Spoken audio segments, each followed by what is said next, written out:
আসসালামু আলাইকুম। সবাই কেমন আছেন? আজকে আমি রান্না করছি সয়াবিনের তরকারি।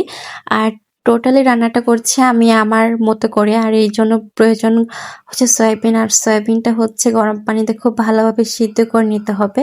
তবে অনেকের ধারণা এটা হচ্ছে হিন্দুরা খায়, এটা হচ্ছে হিন্দুদের খাবার। তবে না, এটা মুসলিমরাও খেতে পারে।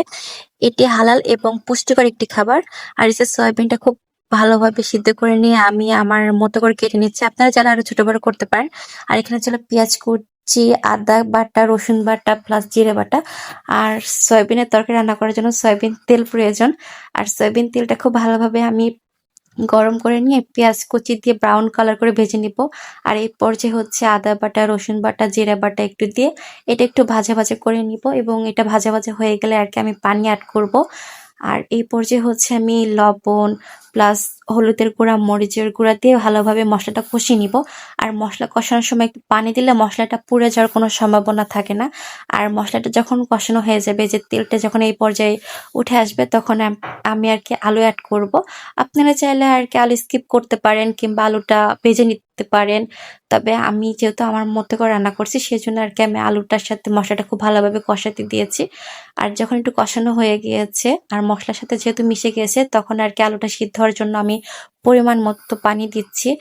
এই রান্নাটা টোটালি অনেকটাই মাংসের মতো, তবে এটা খেতে অনেকটা গরুর বট কিংবা ভুঁড়ির মতো লাগে। তবে আহ, এটা থেকে কোনো পানি বের হবে না, সেই জন্য আর কি একটু একটু করে পানি মিশিয়ে এটা ভালোভাবে কষায় নিব আর সিদ্ধ করে নিব। যখন আলুটা ভালোভাবে সিদ্ধ হয়ে যাবে, তখন আমি আর কি কুচি করা সয়াবিন গুলো অ্যাড করব আর খুব ভালোভাবে আর কি কষিয়ে নিব।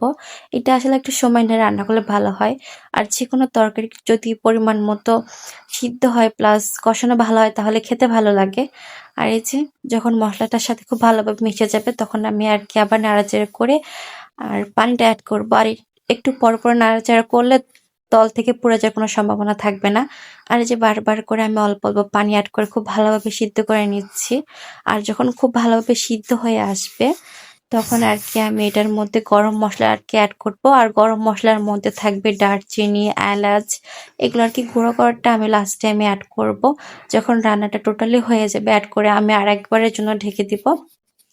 আর এই যে গরম মশলাটা আমি দিয়ে দিলাম, তারপরে হচ্ছে ভালোভাবে নাড়াচাড়া করে আমি আর কি আবার একটু দমে দিব। তারপরে যখন তেলটা একদম তরকারির উপরে চলে আসবে, তখন এই পর্যায়ে আর কি সয়াবিনের তরকারি আমাদের রান্না হয়ে যাবে।